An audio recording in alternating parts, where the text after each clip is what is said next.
He saw her fear, and to him, that fear was more valuable than any amount of cash. He didn't see an apology. He saw leverage.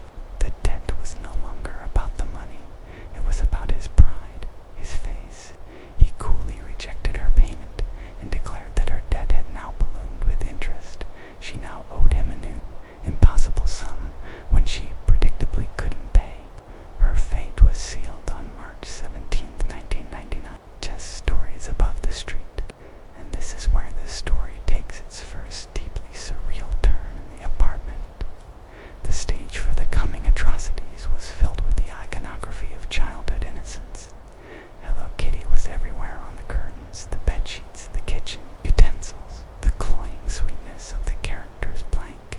It was a sanctuary of innocence, about to be transformed into a torture chamber. The initial plan, if you can call it that, was to force Van into prostitution to work off her debt. But that plan quickly dissolved, either because it was too much effort, or because they discovered a far more intoxicating source of pleasure, pure. From mid-March to mid-April, Van Meny lived in hell. The torture was relentless and horrifyingly creative, escalating day by day. It began with beatings.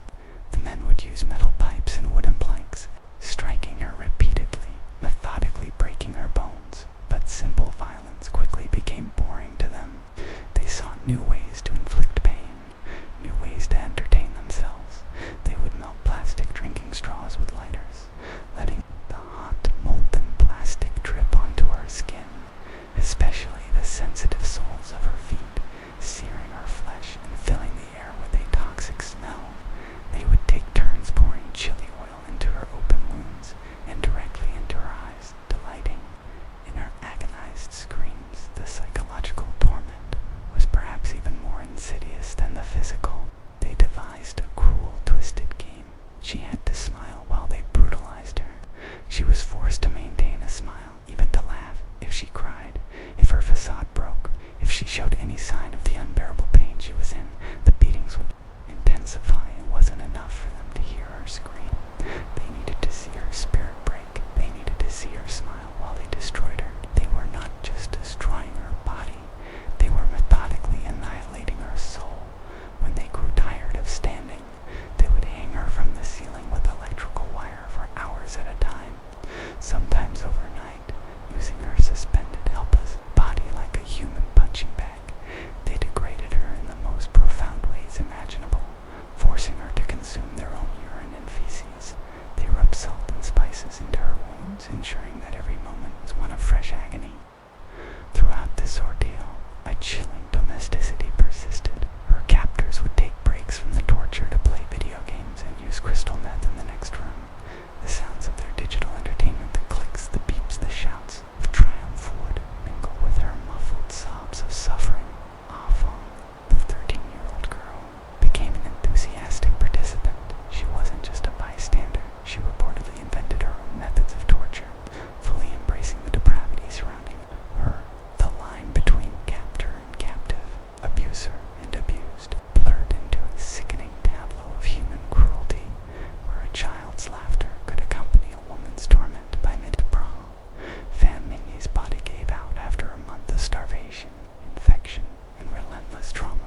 She succumbed to her injuries. She died quietly alone, while her captors were away from the apartment.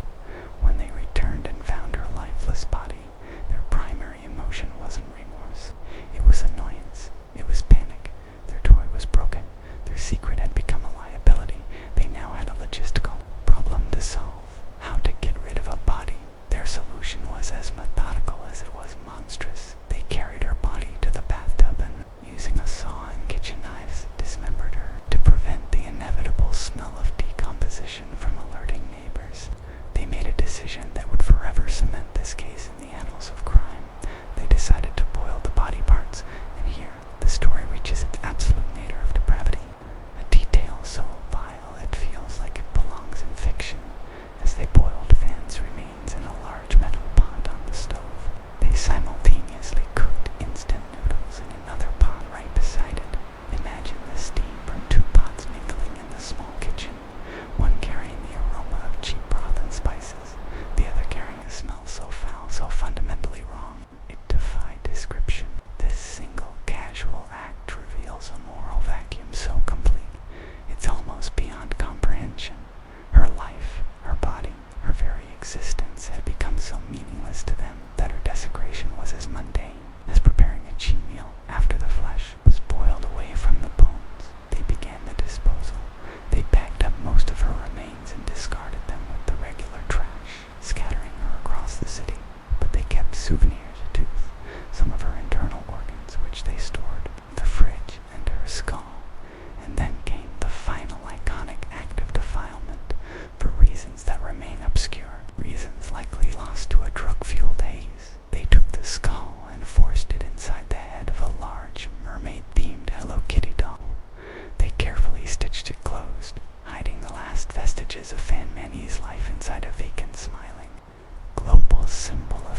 Inside, the scene was one of chaotic squalor, but it was the visual dissonance that truly stunned the seasoned officers.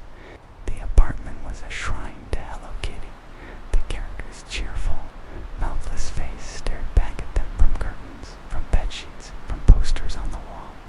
The innocence of the decor made the filth, and the dark, ambiguous stains on the carpet and walls seem even more obscene. The investigators began their work, their faces grim, their training kicked in, but nothing could have prepared them for this. Every surface seemed to whisper of the violence that had occurred there.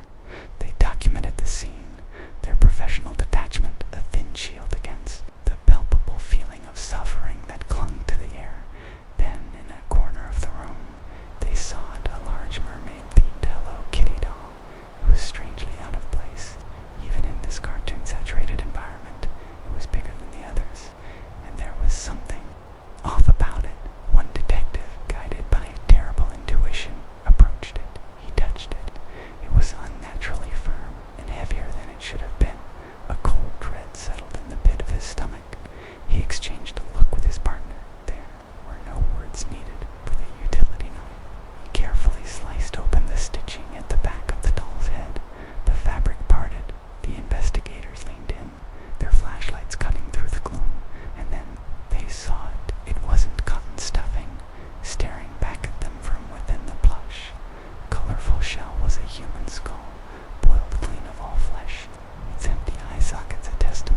choosing not to hear in our own lives right now.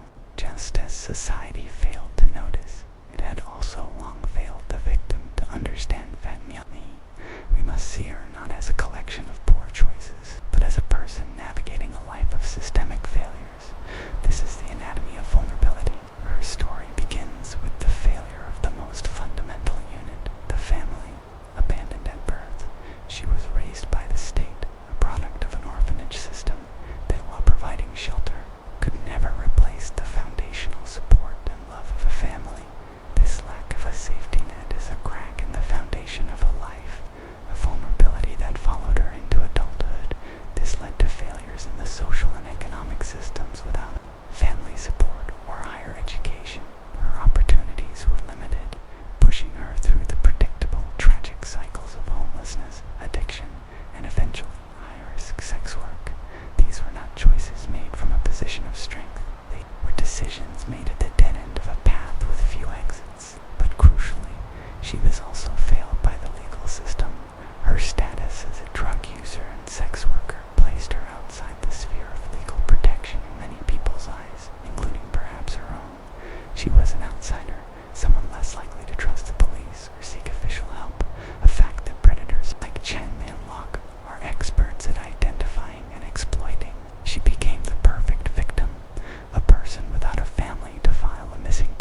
jail system, life often comes with the possibility of parole. While Chen Manlong and Lam Weilan remain behind bars, the third Long Xing-Cho successfully appealed his sentence. It was reduced, and in 2011, after serving just over a decade for his role in the methodical torture and desecration of a human being, he was released back into society. For a time, he was just a ghost of the past, but in 2022, that ghost rematerialized. Long Xing-Cho was arrested again. This time, the charge was the sexual assault of a 10-year-old girl. He was convicted and sent back to prison. The trial judge's original assessment of him that he possessed psychopathic